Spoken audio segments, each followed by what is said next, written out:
안녕하세요. 성경통독대행진 34번째 시간을 갖도록 하겠습니다. 저희들이 이번에 분열왕국 시대를 마무리하고요. 다음 주는 고난주간을 또 지내게 됩니다. 예수님의 고난에 동참하는 또 귀한 한 주를 보내고 부활절 예배로 하나님께 영광 돌린 후에 그 주에 다시 3차 통독대행진이 시작됩니다. 저희들이 그래서 부활절 오후 예배 때는 또 구역장들이 모여서 선포식을 하고요. 3차 성경통독대행진을 열심히 잘 마무리할 수 있도록 하나님께 영광 돌리는 시간을 갖도록 하겠습니다. 그러한 과정들을 거쳐서 4차까지 마무리하는 시점이 11월 21일 추수감사절입니다. 그때는 또 우리가 일독을 완성하면서 온 성도가 하나님께 한 해 동안의 은혜도 감사하지만 또 말씀 안에 살 수 있도록 인도해 주신 일 감사드리면서 영광 돌리는 귀한 그런 추수감사절이 되었으면 합니다. 오늘 저희들이 같이 통독할 범위는요.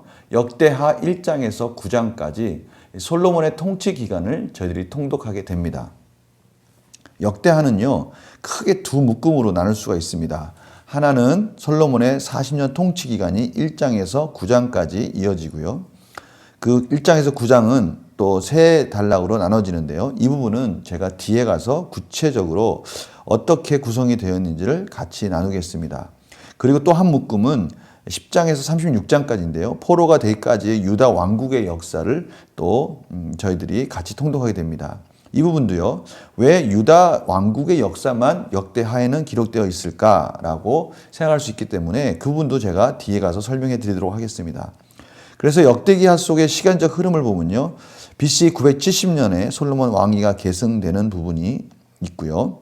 BC 931년에 솔로몬의 죽음과 남북 분열 왕국이 시작되면서 이제는 북쪽 이스라엘과 남쪽 유다로 나누어지는 역사가 이어지는 것을 보게 됩니다. 바사왕 고레스의 포로기한 칙령이 BC 538년에 선포되는데요.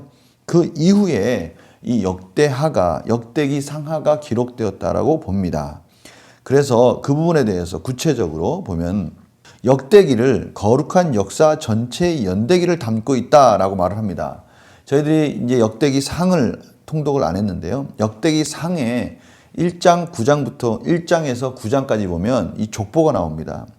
거룩한 이 이스라엘 역사가 거기서 흐르고 있거든요.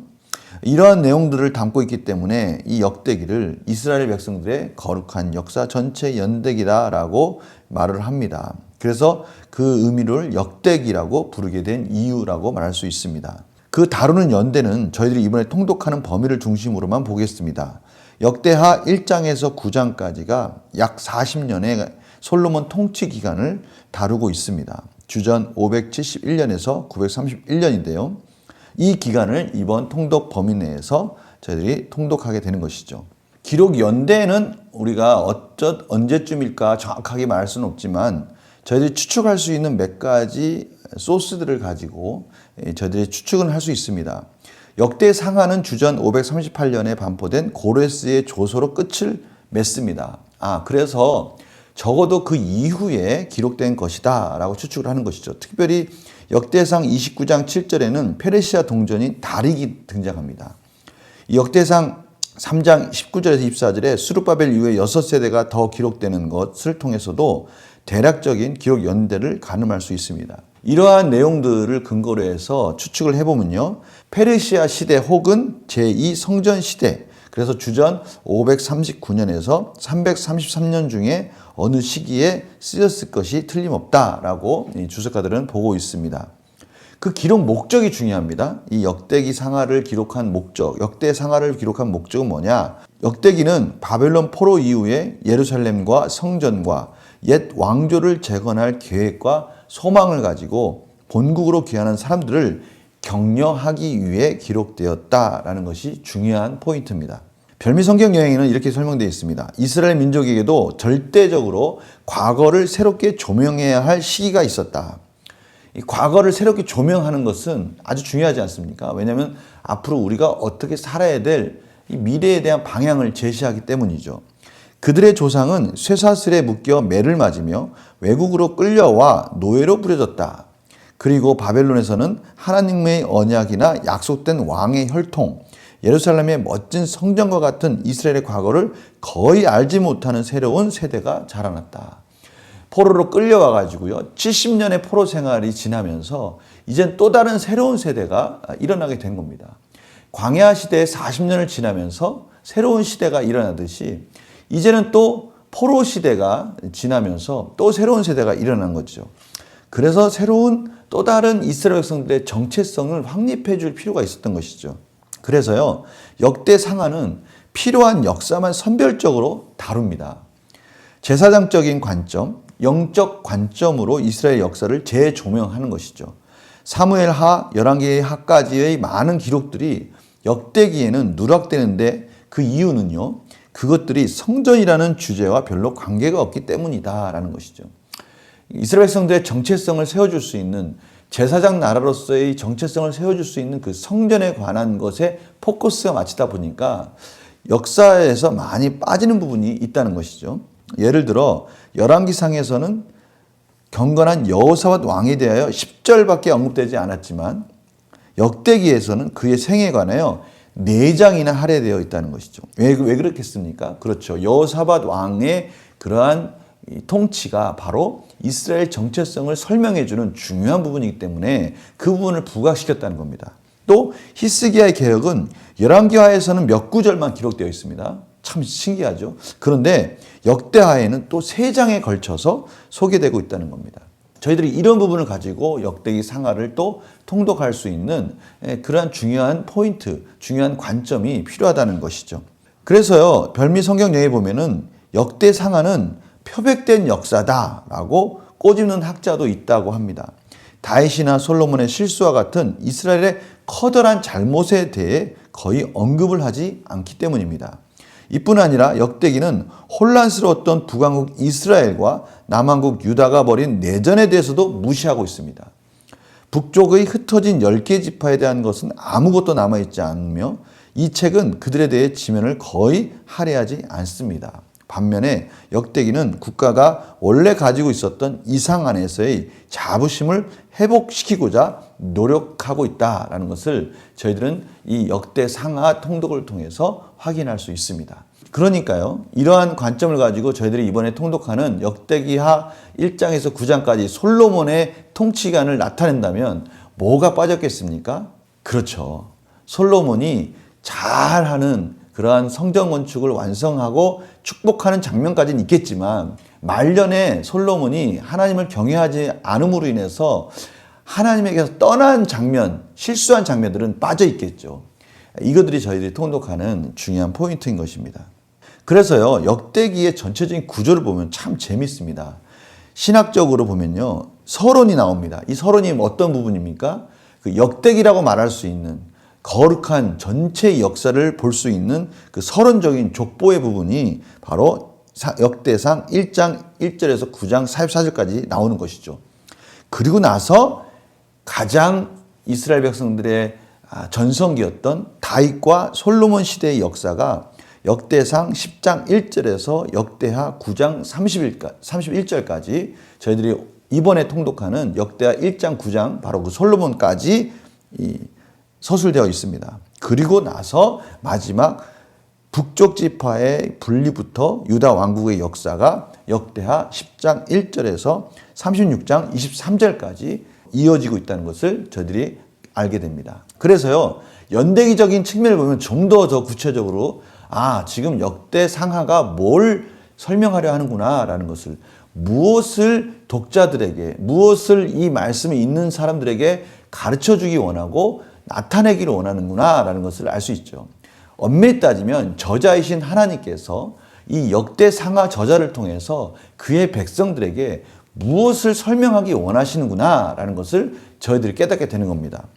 아담부터 유다에 정착한 귀한 자들까지의 계보가 바로 저희들이 말한 그 서론 부분입니다. 역대상 1장 1절에서 9장 44절까지죠. 그리고 나서 다윗의 통치가 역대상에 이어지고요. 그 다음에 역대하에 솔로몬의 통치가 이어지고 나서 르호보암부터 포로 귀환까지 역사가 펼쳐지는 것입니다. 이렇게 구체적으로 보면 그 가운데 부분에 바로 다윗의 통치와 솔로몬의 통치가 들어있다는 것을 알 수가 있습니다. 특별히요, 이 다윗과 솔로몬의 통치를 기록하고 있는 역대상 10장 1절부터 역대하 9장 31절까지를 보면 성전 재건과 관련된 내용이 역대상 21장 28절부터 역대하 8장 16절까지 차지하고 있다는 것을 알 수가 있어요. 이러한 구조는 지금 이 성경을 기록하고 있는 저자가 특별히 이 성전에 초점을 맞추고 있다는 것을 알게 하는 겁니다. 성전이 이스라엘 백성들의 곧 정체성이기 때문에 그렇습니다. 하나님의 임재하시는 곳, 바로 그 성전, 이스라엘 백성들이 제사장 나라가 될 수 있었던 이유, 바로 그 이유를 추적해 가는 것입니다. 이것은 바벨론 포로에서 돌아온 자들이 성전을 재건한 일이 이스라엘 역사에서 어떤 의미가 있는지를 보여주려는 것이다. 그리고 역대기를 기록할 때 창조부터 시작하여 포로 귀환까지의 계보와 역사를 기록한 것은 이스라엘과 성전이 여호와의 계획의 중심에 있다는 것을 보여주는 것이다. 그렇습니다. 이 족보 그리고 성전 건축, 이것은 하나님이 이스라엘 백성들을 역사 속에서 어떻게 이끌고 계시고 그 역사 속에 성전이 가지고 있는 그 중심적인 위치, 그 정체성을 역대 상하를 통해서 그의 백성들에게 다시 한번 포로를 귀환하고 포로에서 귀환한 그 세대에게 가르쳐주기 원하시는 것이죠.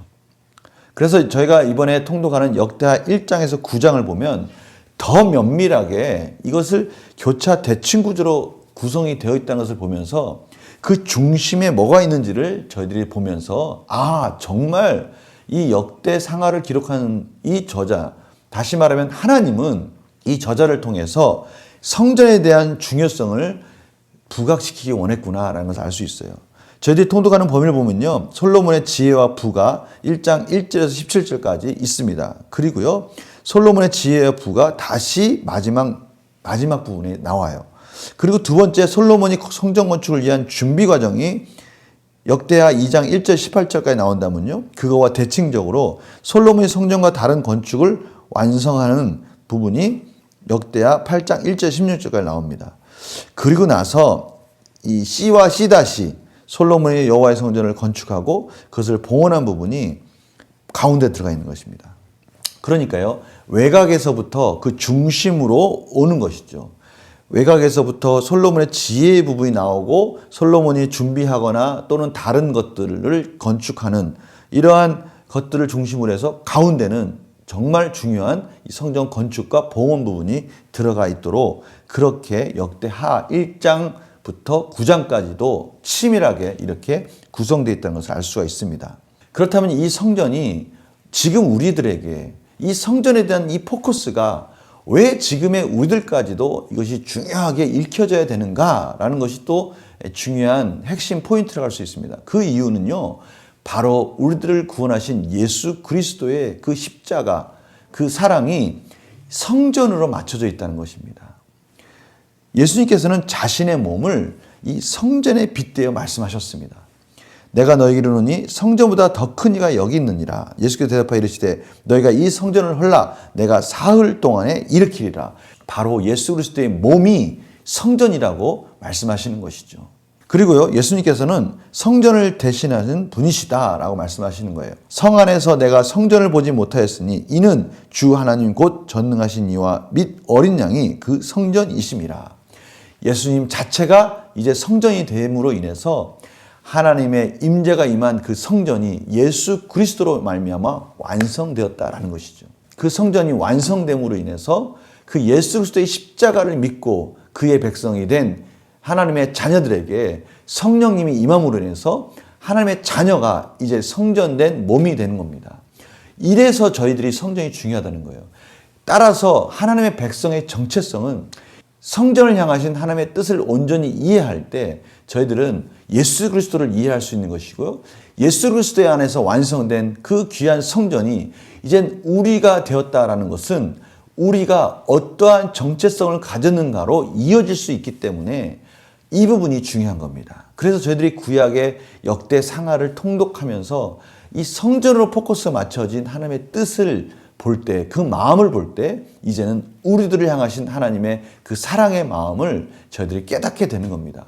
하나님의 임재와 그 거룩한 성전, 그 성전을 완성하신 하나님의 열심, 그것을 통해서 이스라엘 백성들을 이끌어 가시는 그 정체성이 바로 우리 자신에게로 맞춰지고 있다는 것은 너무나 감격스러운 포커스가 되는 것이죠.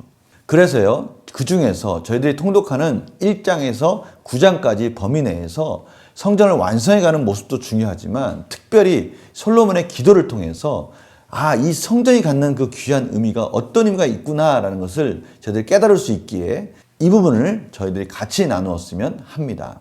이 기도의 근거를 보면요, 세 가지가 있습니다. 여호와께서 온 마음으로 주의 앞에서 행하는 종들에게 언약을 지키시고 은혜를 베푸신다라는 것. 이것이 바로 솔로몬의 기도의 근거가 되고 있습니다. 주의 앞에서 행하는 종들에게 언약을 지키시고 은혜를 베푸신다라는 그것이 솔로몬이 기도할 수 있는 이유가 되는 겁니다. 언약을 지키시는 하나님이요. 두 번째는 여호와께서 다윗에게 말씀하신 대로 그의 자손이 율법을 행하기만 하면 이스라엘 왕위에 앉을 사람이 끊어지지 않을 것이다. 순종에 대한 마땅한 응답을 이루신 하나님이 바로 이 기도의 또 근거입니다.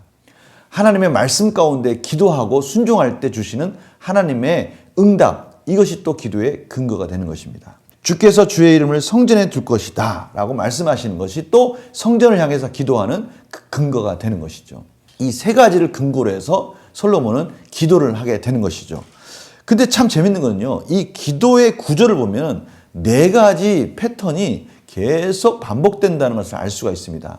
첫 번째는요, 만일이라는 가정이 들어가 있어요. 만일. 그러니까요, 하나님의 백성들이 어떠한 일들이 일어날 것이라는 것에 대한 예언자적인 관점이 있어요. 만일 이렇게 이런 일이 일어났을 때 이러한 기도를 한다면 이라고, 이 만이라는 것은 앞으로 이루어질 이스라엘 백성들, 그의 백성들의 삶 속에 그러한 것들을 전제로 하고 있다는 것을 저희들이 알게 되는 것입니다. 두 번째는요, 죄와 기타 사항으로 말미암아 처하게 된 이스라엘의 상황. 죄와 여러 가지 상황 속에서 이스라엘 백성들이 처한 상황들을 나열하게 됩니다. 그리고 세 번째는요, 그럴 경우에 죄에 대한 부분이라면 회개를 하게 될 것이고 또 여러 가지 상황들에 대한 강구가 있을 텐데 그때 마지막으로 응답해 주십시오 라고 기도한다는 것이죠. 이것이 네 개의 패턴이 계속해서 반복적으로 이루어지는데요. 그 반복적으로 이루어지는 그 기도의 내용은 바로 7가지입니다. 첫 번째는요, 어떤 사람이 이웃에게 범죄했을 때 관계 속에서의 상황, 이 상황 속에서 혹시 회개했을 경우는 하나님 용서해 주십시오 라고 그렇게 기도하는 것이죠. 주의 백성 이스라엘이 주께 범죄하여 적국에게 패했을 때 하나님, 그때 하나님 이스라엘 백성들이 기도할 때, 하나님의 백성이 기도할 때 하나님 다시 회복시켜 주십시오. 이스라엘이 주께 범죄하여 비가 내리지 않는 벌을 받을 때 하나님 그때 긍휼을 베풀어 주십시오. 기근, 전염병, 자연재해, 재앙이나 질병 등으로 고통당할 때 하나님 그때 회개하고 기도할 때 응답해 주십시오. 이방인들이 기도할 때 하나님 그 기도 응답해 주십시오.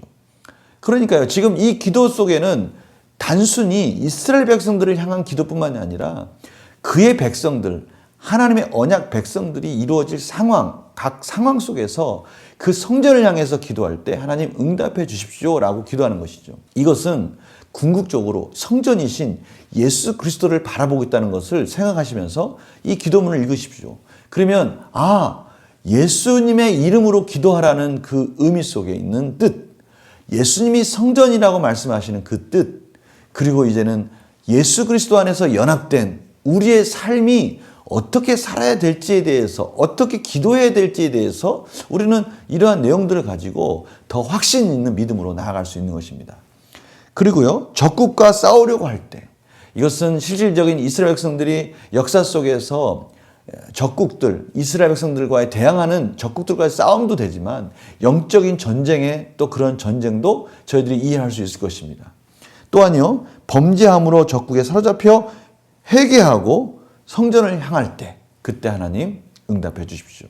이것은 궁극적으로 이스라엘 백성들이 포로로 끌려갔을 때, 그 끌려갔을 때 그들이 하나님을 성전을 향해서 기도할 때 그들이 다시 회복되어지는 것을 보면서 이 기도의 내용들을 봤을 때 이스라엘 백성들은 우리가 포로에서 돌아온 것은 우리의 어떤 선함이나 우리의 열심이 아니라 하나님의 언약에 대한 완성이었고, 솔로몬의 그 기도에 대한 내용의 응답이었고, 하나님의 예언에 대한 언약에 대한 회복이고, 이루어지는 성실하신 하나님의 사랑이구나라는 것을 비로소 깨닫게 되는 것입니다. 바로 이러한 의미에서 이 역대상하, 특별히 저희들이 통독하게 되는 역대하 속에 있는 솔로몬의 기도가 의미가 있는 겁니다. 단순히 그 시대에 이 기도가 그 역사 속에서 예언자적으로 선포되었지만, 그 기도가 이제는 그 역사 속의 중심에 있을 때, 하나님의 언약이 이 기도로 말미암아 이루어진 것이구나. 하나님의 언약이 이 기도의 완성이구나. 하나님의 언약의 완성이구나 라는 것을 역사 속으로 체험하면서 이스라엘 백성들이, 그 세대들이 그것을 깨닫게 되는 겁니다. 얼마나 큰 정체성의 회복입니까? 그래서 이 말씀이 의미가 있는 거예요. 그렇다면 저희들에게도 또 어떤 의미가 있겠습니까? 이 말씀을 통독할 때 이 기도를 하고 있는 솔로몬, 그리고 이 솔로몬의 기도가 그대로 이루어지고 있는 것을 역사 속에서 실제적으로 체험하는 이스라엘 백성들의 정체성, 그리고 이 기도가 예수 그리스도의 십자가에서 완성되어지는 그 역사 속의 흐름, 그리고 그 예수 그리스도 안에서 완성된 그 기도가 우리 안에서 지금 이루어지고 있다는 것은, 또한 우리가 이 역사의 현장 속에서 하나님이 우리를 통해서 그 기도가 지금 완성되고 있다는 놀라운 이 언약의 원리들이 우리의 삶 속에 흐르고 있다는 것을 깨닫게 될 때, 우리는 이 말씀이 단순히 그냥 역사가 아니라 우리 안에 흐르고 있는 하나님의 언약의 말씀으로 아멘하고 통독하게 될 수 있는 겁니다. 너무나 중요한 부분입니다. 하나님의 그 역사가 솔로몬을 통해서 이스라엘의 그 역사 속에서, 그리고 예수 그리스도 안에서, 우리 안에서 지금도 여전히 이루어지고 있다, 완성되고 있다라는 것을 우리는 하나님이 주시는 이 말씀을 통독하면서 하나님의 그 뜨거운 사랑의 마음을 비로소 깨닫게 되는 것입니다. 이번 열왕기하 1장에서 9장까지 솔로몬을 통해서 이루어지는 하나님의 이 성전의 역사들을 통해서 이 놀라우신 하나님의 사랑을 마음껏 누리시면서 통독하는 그런 귀한 시간이 되기를 간절히 소망합니다. 여기까지 2차 성경 통독 대행진을 마무리하겠습니다. 통일한국시대 솔로몬 왕까지가 이제 마무리되고요. 이제 3차 성경 통독 대행진 때 저희들이 같이 만나 뵐 텐데요. 그때는 이제 분열한국시대부터 시작이 됩니다. 하나님께서 갈라진 것 같지만, 나뉘어진 것 같지만, 북쪽 이스라엘과 남쪽 유다를 어떻게 하나의 역사로서 이끌어가는지를 보게 될 것이고요. 또 그 속에서 보여주시는 또 하나님의 섭리 가운데 그 이끄시는 성실하심을 저희들이 만나게 될 것입니다. 기대하는 마음으로 고난주간 또 부활절 예배 은혜롭게 마무리하시면서 다시 3차 통독 대행진 때 만나 뵙겠습니다. 수고하셨습니다. 안녕히 계세요.